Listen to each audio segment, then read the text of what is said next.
Welcome to the CISSP Cyber Training Podcast, where we provide you the training and tools you need to pass the CISSP exam the first time.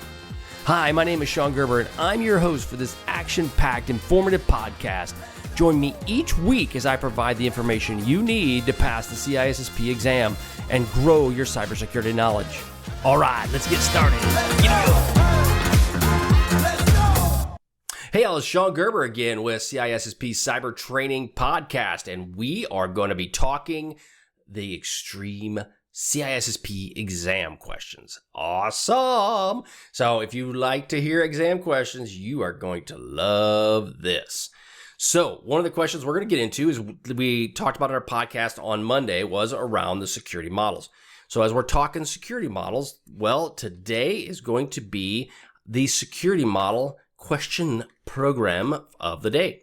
And it's going to be awesome. And as we mentioned before on Monday, one of the key aspects as we talked about the various models was the Bell-LaPadula model, the Biba model, the Clark-Wilson model, and the Brewer-Cap theorem or framework.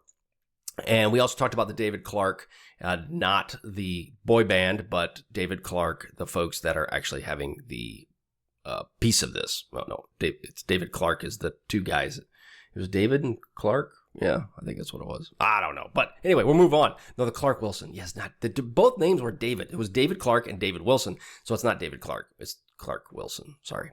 All right, moving on. I digress. The ADD kicked in and I got a funny squirrel and just made me go down the wrong rabbit hole. All right, so when we're going to get into these questions, and we mentioned before, you're going to need to understand the various models, and you're going to need to understand how they're used, because you're going to get asked questions that can be very challenging in this space, and you need to understand what exactly are they talking about. Now, these questions that I'm going to be giving you, you can get all these questions at CISSP Cyber Training. I keep updating these questions pretty much weekly, trying to get them all done as much as I can between working as a CISO and a full-time gig with a very large multinational to raising all my kids. I got a wedding coming up in June. So as a recording of this is May 12th, 23. I have a wedding coming up in about 2 weeks. So, and I've got graduations from high school, and then my wife has a Kona shaved ice franchise, so we got to do that. So between that, recording podcasts, working the CISSP business, I'm a busy guy. So, and as I'm recording this, it is 5:30 in the morning Central Time, and I get up usually about 4:30. So not that you guys care, but that's when I find time to do all this. Okay, so we're going to get into the security models. So question number 1, again, focused on domain 3. These are security models in domain 3. Which security model focuses on confidentiality and enforces the no read up, no write down principle? So like we talked about last week, this week, around the no read up and no write down principle. A, Bell-LaPadula, B, the Biba, C, the Clark-Wilson model, the boy band, or D, the Brewer-Cap theorem. So again, no read up, no write down. Bell-LaPadula, Biba, Clark-Wilson, or Brewer-Cap. And as we know, the no read up and no write down is the Bell-LaPadula model. Okay, so it ensures that information flows from higher sensitivity levels to low sensitivity levels, but prevents unauthorized access to higher levels. Now, it says that, and it does allow flowing of access. Yes, sort of. Depending upon where you deploy this at, you may allow that. If you're looking at the U.S. government, they don't just allow it to flow from higher levels to lower levels. You just can't arbitrarily do that.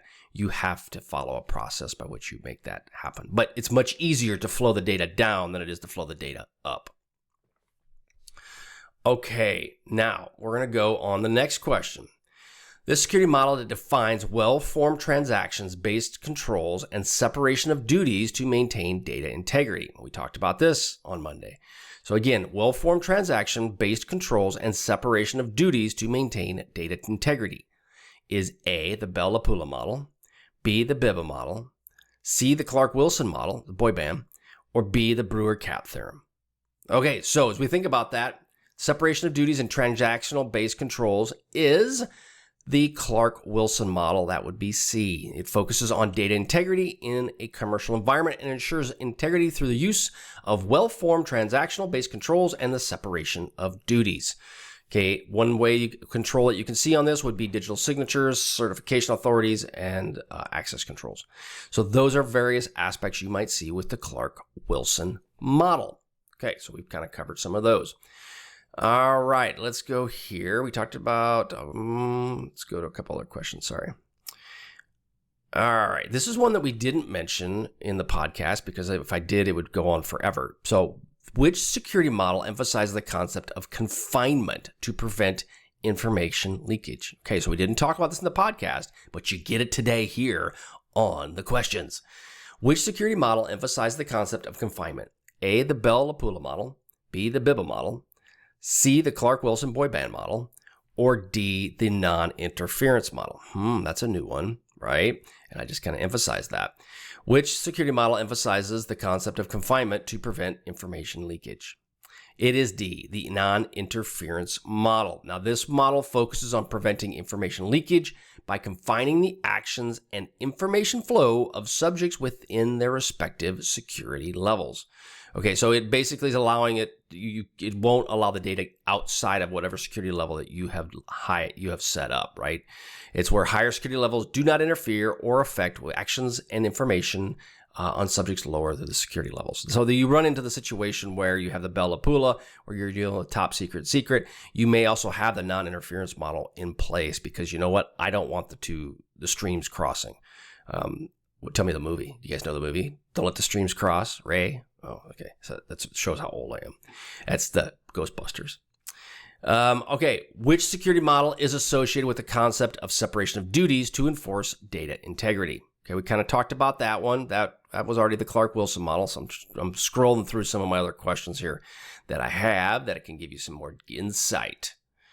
Okay, this one here, the security model that addresses the trade-offs between consistency, availability, and partition tolerance. We talked about this on Monday. In the distributed systems is known as A, the Bell-LaPadula, B, the Biba, C, the Clark-Wilson, or D, the Brewer-Capp theorem. Okay, the security model that addresses the trade-offs between consistency, availability, and partition tolerance in a distributed system is known as A, Bell, B, Biba, C, Clark-Wilson, or D, the Brewer-Capp.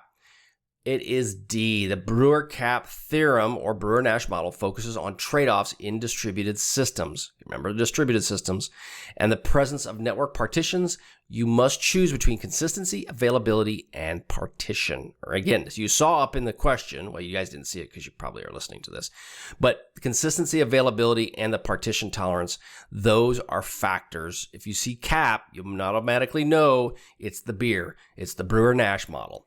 And you want to make sure that you kind of remember that piece of this. Now, I'm going to throw one at you. This last question I have for you is one that might get you, it might cause you to make a mistake. So it's a very tricky question. And maybe it's for you guys, it's not. You'll probably get it. But I struggled with it a little bit at first because it's kind of a little bit of contrary to what we talked about on Monday, but it's not. So the security model that emphasizes data integrity, key term, data integrity, and follows the no write up and no read down principle. Okay, so you can't write up, you can't read down, is called the what? The A, the Bell-LaPadula model. Okay, so remember the Bell-LaPadula, you can't write up, but you can read down, right? So it's no write up, no read down. The Bell-LaPadula model is A. The Biba model is B. C is a Clark-Wilson model, or D, the Brewer-Capp. Now, if it's focused on integrity, which one was that? Now, we talked about earlier that last week is that integrity is a big focus of the Biba model. Now, it does have confidentiality, integrity, and availability, but integrity is a key factor. The Biba model does focus on data integrity, and it follows the no write up, no read down principle. Okay, which basically means that a certain integrity level can only write to the same or lower integrity levels and can read information only from the same or higher integrity levels. So it's a little bit of a confusion there. So you just need to make sure that as you go through this, look for key terms before you answer the questions. All right, that's all I have for today, and I am excited to give you some more questions. Next week, we are going to be talking about domain 4. And in domain 4, we're going to be going through the various pieces as it relates to secure communication channels according to design. So that one is awesome, but really basically we're going to be talking about the OSI model. That's the plan. All right. Hope you all had a wonderful, beautiful day, and I hope you enjoyed these security questions, and we'll catch you on the flip side. See ya.